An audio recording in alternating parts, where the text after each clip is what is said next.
Question है convert each of the following into a decimal. ठीक है, क्वेश्चन में कह रहा है कि जितने भी यहाँ पर फ्रैक्शन दिए हुए हैं उसको कन्वर्ट कीजिए डेसिमल में। ठीक है ना, कि जितने भी फ्रैक्शन यहाँ पे दिए हुए हैं उसको डेसिमल में कन्वर्ट करने के लिए बोला गया है कि इसको डेसिमल में कन्वर्ट कीजिए। ठीक है, तो यहाँ पर जो क्वेश्चन हमारे पास दिया हुआ है वो सब क्वेश्चन जो ध्यान दें तो पता चलेगा कि नीचे इसका जो डिनोमिनेटर और न्यूमरेटर जो यहाँ पर डिनोमिनेटर जो दिया हुआ है वो 100 करके दिया हुआ है। ठीक है, इस क्वेश्चन में भी और इस क्वेश्चन में भी 100 करके दिया हुआ है और इसमें भी 100 करके दिया हुआ है।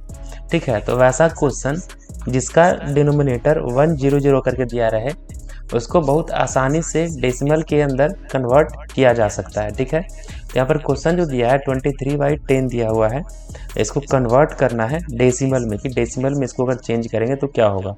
ठीक है, तो सबसे सिंपल तरीका क्या है इसको कन्वर्ट करने का कि 23/10 है तो 23 को 10 से डिवाइड करते हैं तब जो नंबर आता है वो डेसिमल में आता है। ठीक है, तो ये दिया हुआ है 23 को अगर 10 से डिवाइड करेंगे तो काफ़ी बड़ा हो जाएगा, मुश्किल हो जाएगा।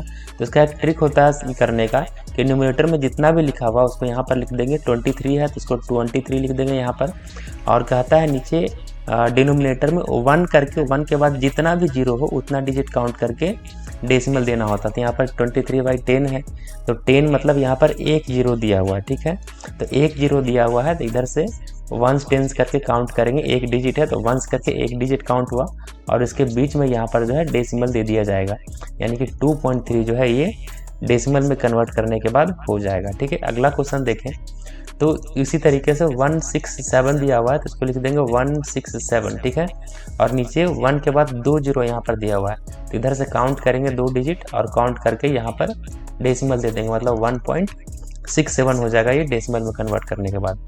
ठीक है, ठीक इसी प्रकार से तीसरा क्वेश्चन जो दिया हुआ है 5413, इसको 5413 लिख लेंगे और उसके बाद नीचे ध्यान दें तो पता चलेगा 1 के बाद यहाँ पर 3 जीरो दिया हुआ है। ठीक है, तो 3 जीरो दिया है तो इधर से काउंट करके 3 डिजिट के बाद यहाँ पर डेसिमल जो है दे दिया जाएगा, यानी कि 5.413 जो है इसका डेसिमल फॉर्म में कन्वर्ट करने के बाद हो जाएगा। ठीक है, अब यहाँ से थोड़ा सा अलग क्वेश्चन आता है 4 और 5 नंबर क्वेश्चन, इसको कैसे सॉल्व करना है उसको ध्यान दीजिए। तो यहाँ पर एक मिक्स फ्रैक्शन दिया है 3 इंटीजर 3/5। तो सबसे पहले क्या करना है कि इस मिक्स फ्रैक्शन को चेंज कर लेना है इम्प्रॉपर फ्रैक्शन में। तो इम्प्रॉपर फ्रैक्शन में चेंज करने के लिए क्या करना है कि इस 5 को और इस वाले 3 को मल्टीप्लाई करना होता है और न्यूमरेटर को क्या करते हैं कि प्लस करना होता है। ठीक है, तो ये दोनों को मल्टीप्लाई करके न्यूमरेटर को प्लस कर देंगे तो कितना हो जाएगा 5 3 जा 15 और प्लस 3 कितना हो जाएगा 18 हो जाएगा। ठीक है, तो ऊपर में 18 हो जाएगा, नीचे 5 था तो 5 में रहता है 18/5 हो जाएगा। तब 18/5 को डेसिमल में चेंज करना है तो इसके लिए क्या करना होगा, इसका अगर डिनोमिनेटर 100 करके होता तो उसको आसानी से जीरो काउंट करके डेसिमल रख देते, आंसर आ जाता। लेकिन यहाँ पर जो है 5 दिया हुआ है, अलग दिया हुआ है तो इसको हमको डिवाइड करना पड़ेगा, यानी कि 5 से जो है डिवाइड करना पड़ेगा 18 को, तब ये डेसिमल फॉर्म में आंसर इसका आएगा। तो 5 से अगर 18 को डिवाइड करें तो क्या होगा, 5 3 जा होता है 15, तो माइनस करेंगे 18 माइनस 15 कर दें तो कितना हो जाएगा 3 आ जाएगा। ठीक है, 3 आ गया यहाँ पर, तो 3 आने के बाद ये अब डिवाइड नहीं हो रहा तो क्या करना है यहाँ पर डेसिमल देना होता है, यहाँ पर डेसिमल देंगे, यहाँ पर 0 आएगा तो 30 हो गया। अब 5 से 30 जो है ना वो 6 टाइम में आता है। ठीक है, 5 6 आता है 30, 6 बार में कर देंगे यहाँ पे तो 30 आ गया और ये कैंसिल हो गया। तो ये जो डेसिमल फॉर्म में आया वो आंसर आया 3.6, तो ये आंसर हो जाएगा 18/5 का 3.6। ठीक है, ये इसका आंसर हो गया। ठीक है, इसी तरीके से अगला क्वेश्चन जो दिया हुआ है 7/8, इसको ऑलरेडी ठीक है प्रॉपर फ्रैक्शन में दिया हुआ है तो इसको डायरेक्टली आपको डिवाइड करना पड़ेगा, यानी कि इसको डिवाइड करना है 8 से डिवाइड करेंगे 7 को। ठीक है, तो 8 से 8 बन जाए 8, एक ही बार में ज़्यादा हो जाता है तो पहले यहाँ पर क्या करना है कि डेसिमल देना है, डेसिमल दे देंगे तो इसके जगह पर यहाँ पर 0 आ जाएगा।